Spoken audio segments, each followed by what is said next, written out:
Assalamualaikum warahmatullahi wabarakatuh. Saya Anas Mika Oktaviana akan menjelaskan tentang investasi portofolio internasional. Sebelumnya, saya akan mengenalkan apa itu investasi portofolio internasional. Dalam melakukan investasi internasional, pertimbangan kriteria keekonomian perlu dikombinasikan dengan berbagai faktor pertimbangan lainnya. Tetapi perusahaan induk tetap harus memandang keekonomian bisnis sebagai faktor dominan. Keberhasilan perusahaan internasional merupakan proses panjang yang dilalui dalam melakukan bisnis internasional dan banyak didukung oleh pemahaman terhadap pasar internasional. Dengan memahami situasi pasar internasional, akan dapat diciptakan peluang untuk berhasil. Dengan memahami situasi ini, maka perusahaan akan mampu mengembangkan daya saing yang dapat dipakai untuk menyukseskan bisnisnya. Ketidaksempurnaan pasar terjadi dengan adanya peraturan perundang-undangan dan kontrol pemerintah yang menghambat perdagangan bebas dan investasi portofolio. Hal lain yang dapat memicu munculnya bisnis internasional adalah kegagalan pasar dalam informasi dan keunggulan spesifik perusahaan. Keunggulan spesifik perusahaan tentu seperti diantaranya yaitu kemampuan manajemen keahlian sesuai dengan bidang bisnisnya, hak paten, dan merek dagang. Sama itu dapat menciptakan pasar internal sebagai produk jasa yang dijual. Kemudian ada keputusan investasi internasional. Keputusan melakukan investasi internasional berbeda dengan investasi dalam negeri. Motivasi internasional dilakukan dengan pertimbangan sangat luas di samping kriteria keekonomiannya. Dalam pelaksanaannya, investasi internasional mempunyai strategi yang sangat kompleks. Perlu waktu cukup lama untuk mengkaji peluang pasar dan mendapat informasi yang lengkap mengenai berbagai parameter keekonomian. Untuk itu, dalam memakai strategi korporat yang tepat untuk bisnis internasional, perlu memperhatikan berbagai ketidaksempurnaan pasar dan motivasinya. Di sini dijelaskan dalam oleh Kazmir tahun 2001. Investasi merupakan komitmen atas sejumlah dana atau sumber daya lain yang dilakukan saat ini dengan tujuan agar dapat memperoleh keuntungan di masa mendatang atau bertujuan untuk meningkatkan kesejahteraan investor atau kesejahteraan moneter. Selanjutnya, menurut Sharp, Alexander, dan Bailey, tahun 1997, investasi dalam arti luas adalah mengorbankan dolar sekarang untuk dolar pada masa depan dengan dua atribut berbeda yang melekat, yaitu resiko dan waktu. Sedangkan menurut Halim, tahun 2003, halaman 2, investasi merupakan penempatan sejumlah dana pada saat ini dengan harapan untuk memperoleh keuntungan di masa mendatang. Selanjutnya, tentang macam-macam bentuk investasi internasional. Yang pertama yaitu investasi langsung, adalah investasi pada aset real. Misalnya, pembelian aset produktif, pendirian pabrik, pembukaan pertambangan atau perkebunan, dan lain-lain. Yang kedua yaitu investasi tidak langsung atau investasi portofolio, adalah investasi pada aset finansial. Yang pertama, investasi di pasar uang, seperti deposito, sertifikat BI. Dan yang kedua yaitu investasi di pasar modal, seperti saham, obligasi, opsi, dan waran. Selanjutnya disebutkan sumber-sumber dana untuk investasi. Yang pertama yaitu aset yang dimiliki saat ini, yang kedua pinjaman dari pihak lain, dan yang ketiga yaitu tabungan. Selanjutnya, keputusan seseorang melakukan investasi diantaranya yang pertama yaitu return, merupakan tingkat keuntungan investasi yang terdiri dari expected return atau return yang diharapkan, yaitu return yang diharapkan akan didapat oleh investor di masa depan. Yang kedua yaitu realized return atau return aktual, yaitu return yang sesungguhnya terjadi atau didapatkan oleh investor.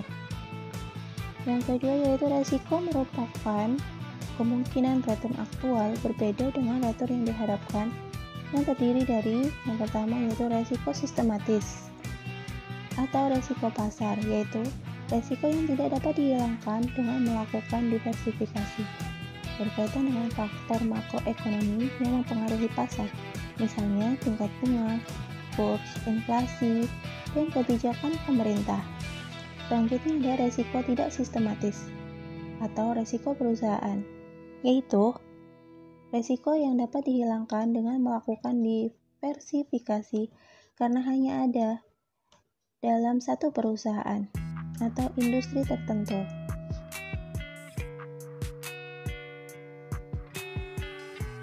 Salah satu karakteristik investasi pada pasar modal adalah kemudahan untuk membentuk investasi portofolio.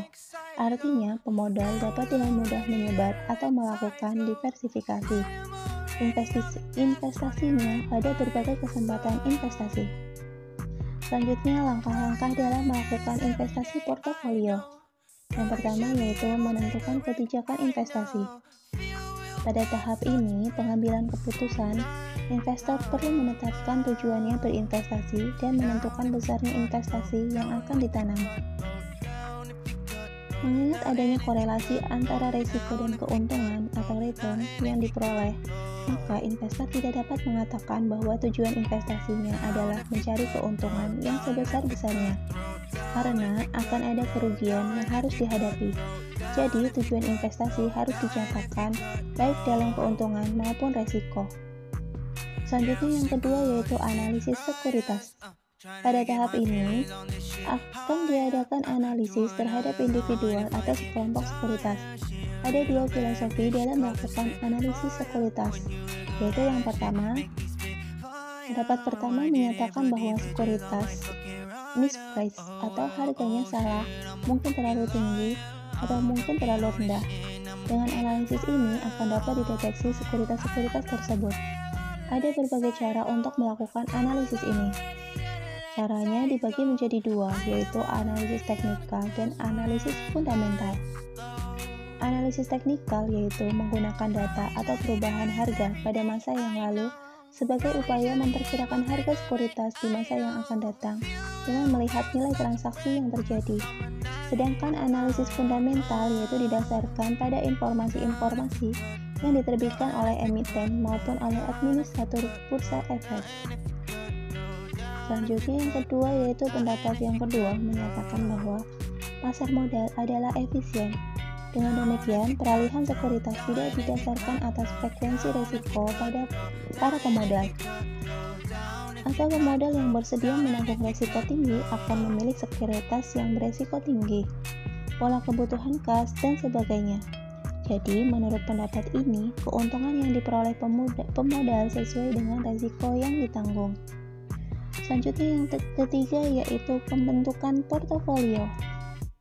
Pada tahap ini, menyangkut identifikasi sekuritas mana saja yang akan dipilih untuk membentuk portofolio dan beberapa proporsi dana yang akan ditanam pada tiap-tiap sekuritas tersebut. Adanya pemilihan sekuritas ini atau dengan kata lain pemodal melakukan diversifikasi dimaksudkan untuk meminimalkan risiko yang ditanggung. Pemilihan sekuritas ini akan dipengaruhi oleh preferensi risiko, pola kebutuhan kas, dan status pajak. Selanjutnya yang keempat yaitu melakukan revisi portofolio. Pada tahap ini merupakan pengurangan terhadap ketiga tahap sebelumnya. Dengan maksud jika diperlukan akan diadakan perubahan terhadap portofolio yang telah dimiliki. Jika portofolio yang dimiliki sekarang dirasakan tidak lagi optimal atau tidak sesuai dengan preferensi risiko pemodal, maka pemodal dapat melakukan perubahan terhadap sekuritas-sekuritas yang membentuk portofolio tersebut. Selanjutnya yang kelima yaitu evaluasi kinerja portofolio.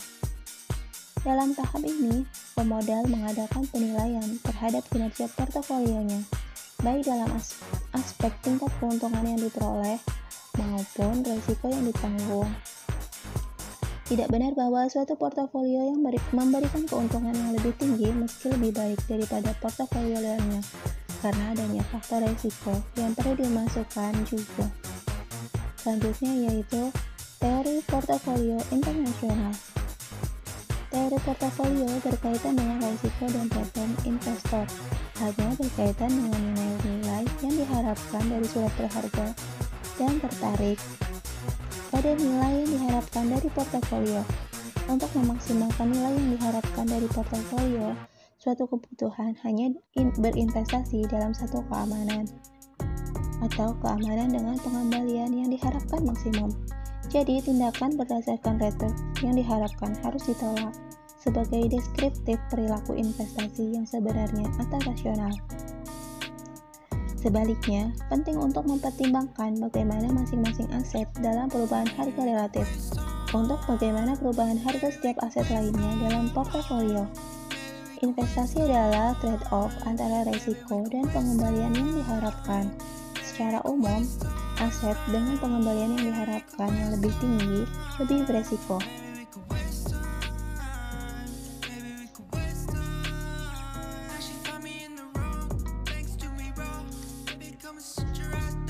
MPT menjelaskan bagaimana memilih portofolio dengan risiko serendah mungkin atas target pembelian yang diharapkan tidak bisa lebih dari pengembalian tertinggi dari keamanan yang tersedia. Tentu saja, pengecualian pada kepemilikan negatif dari aset yang memungkinkan. Yang pertama yaitu arus modal internasional. Arus modal ini terjadi karena adanya wilayah yang memiliki banyak modal dan ada pula yang mengalami kelangkaan modal. Secara umum, arus modal internasional dapat bersifat investasi asing langsung dan investasi portofolio. Investasi asing langsung adalah investasi real dalam bentuk pendirian cabang perusahaan seperti perluasan atau pembelian sebuah perusahaan oleh perusahaan asing atau penduduk asing yang berlokasi di negara lain. Yang pertama, perbedaan utama antara investasi asing langsung dan investasi portofolio, yaitu investasi asing langsung sebagian besar dilakukan oleh korporasi dan jarang dilakukan oleh individual. Yang kedua, kontrol perusahaan multinasional sepenuhnya ada di tangan perusahaan induk. Sedangkan investasi portofolio, pengelolaannya dapat dilakukan oleh manajer-manajer setempat. Selanjutnya yang kedua yaitu motif arus modal internasional dari kedua jenis investasi. Yang pertama investasi portofolio dan yang kedua investasi asing langsung. Selanjutnya ada motivasi perusahaan untuk melakukan investasi internasional. Yang pertama yaitu pencari pasar. Pencari pasar ini memproduksi produknya di luar negeri untuk mencari peluang pemasaran di luar negeri dan ekspor. Yang kedua yaitu pencari faktor produksi, memproduksikan produksinya di luar negeri untuk mendapatkan bahan mentah atau faktor produksi tertentu yang akan digunakan dalam proses produksinya. Selanjutnya yang ketiga yaitu pencari efisiensi produksi, memproduksikan produknya di luar negeri untuk mendapatkan biaya produksi yang murah atau efisien sehingga produknya bisa bersaing. Yang keempat yaitu pencari pengetahuan, memproduksikan produknya di luar negeri untuk mendapatkan dukungan teknologi dalam proses produksinya. Yang kelima yaitu pencari keselamatan politik, memproduksikan produknya di luar negeri di tempat yang mempunyai stabilitas politik yang mantap sehingga mengurangi resiko politik. Selanjutnya ada model investasi portofolio. Yang pertama yaitu resiko dan ketidakpastian. Keuntungan yang diharapkan dinyatakan dalam EX dan resikonya dinyatakan sebagai standar deviasi dalam resiko atau risk. Resiko atau risk adalah situasi di mana ada lebih dari satu kemungkinan hasil. Apabila kemungkinan tiap hasil dapat diperkirakan, maka dinyatakan dalam P dalam kurung X atau probability. Apabila kemungkinan dari tiap hasil tidak dapat diperkirakan, maka dinyatakan dalam ketidakpastian. Yang kedua ada keuntungan dan resiko. Yang pertama menunjukkan keterkaitan antara E dalam kurung X dengan resiko yang terjadi. Yang kedua, angka-angka tidak dapat dipakai sebagai patokan, tapi kecenderungan yang sejalan antara E(S) dengan premi risiko dengan menggunakan korelasi statistik. Selanjutnya yang ketiga yaitu optimasi portofolio.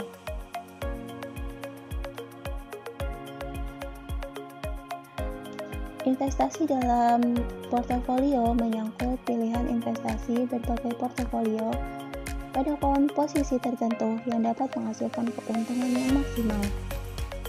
Untuk itu perlu diberikan asumsi dasar dari keuntungan pengembangan model investasi di portofolio. Dua dimensi, yaitu keuntungan dan risiko.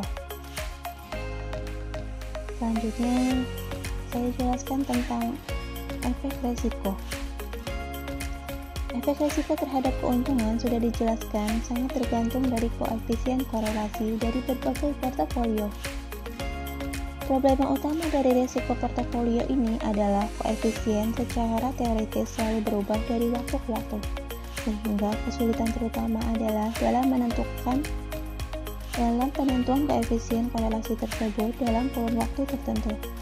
Data atau informasi yang tersedia biasanya terbatas dan tidak dalam fungsi yang berurutan. Portofolio yang efisien biasanya diasumsikan dari tataran pasar yang terintegrasi dengan sempurna.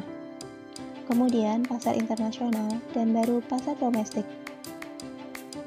Dari data empiris berdasarkan sejarah masa lalu, dapat dilakukan studi ekonomi dengan mengembangkan model statistik. Model ini apabila dengan pengujian statistik menjadi model yang signifikan, maka dapat dipakai untuk analisa investasi portofolio. Model empirik yang sering dipakai untuk analisa portofolio adalah model indeks tunggal yang melihat kenyataan bahwa pada saat pasar membaik, maka harga saham individu juga meningkat. Ini menunjukkan bahwa tingkat keuntungan saham tergantung erat atau terkorelasi dengan harga pasar. Rumus yang dapat menyatakan hal tersebut yaitu RI sama dengan F dalam kurung RM. RI di sini yaitu harga saham portofolio tertentu atau I, dan RM adalah harga saham gabungan sejumlah M. Data yang biasa dipakai di Indonesia adalah IHSG atau Indeks Harga Saham Gabungan. Selanjutnya ada efek fluktuasi kurs. Apabila melakukan diversifikasi investasi portofolio di pasar internasional, ada kemungkinan terjadi efek fluktuasi kurs. Efek keuntungan dari investor tidak hanya dari pengembalian modal, tetapi dalam investasi portofolio internasional juga tergantung dari fluktuasi kurs. Apabila RD adalah tingkat keuntungan dari pemodal domestik, yang pertama RI adalah tingkat keuntungan pemodal internasional, dan E adalah fluktuasi kurs domestik 1 terhadap mata uang internasional 2. Maka tingkat keuntungan pemodal domestik secara ringkas dapat dinyatakan sebagai berikut. Dalam kurung 1 ditambah RD sama dengan dalam kurung 1 ditambah RI, dalam kurung 1 ditambah E, 1 plus RD sama dengan 1 plus RI plus E plus RI dikali E dikali RD sama dengan RI plus E. Dengan asumsi RI E mendekati 0, artinya RI adalah keuntungan portofolio domestik dengan kurs lokal atau mata uang lemah terhadap RI dalam mata uang kuat, dan E adalah laju apresiasi atau depresiasi dari kurs lokal. Varian RD sama dengan varian RI ditambah varian E ditambah 2 kovarian RIE. Dari formulasi varian ini dapat dinyatakan bahwa perubahan fluktuasi kurs, varian keuntungan pasar modal internasional, dan kovarian RI dan E akan mempengaruhi varian keuntungan domestik. Kesimpulan dari materi ini yaitu investasi merupakan komitmen atau sejumlah dana atau sumber daya lain yang dilakukan saat ini dengan tujuan agar dapat memperoleh keuntungan di masa mendatang, atau bertujuan untuk meningkatkan kesejahteraan investor atau kesejahteraan moneter. Kashmir, tahun 2001. Sedangkan menurut Sharpe, Alexander, dan Bail, tahun 1997, investasi dalam arti luas adalah mengorbankan dolar sekarang untuk dolar pada masa depan dengan dua atribut berbeda yang melekat, yaitu resiko dan waktu.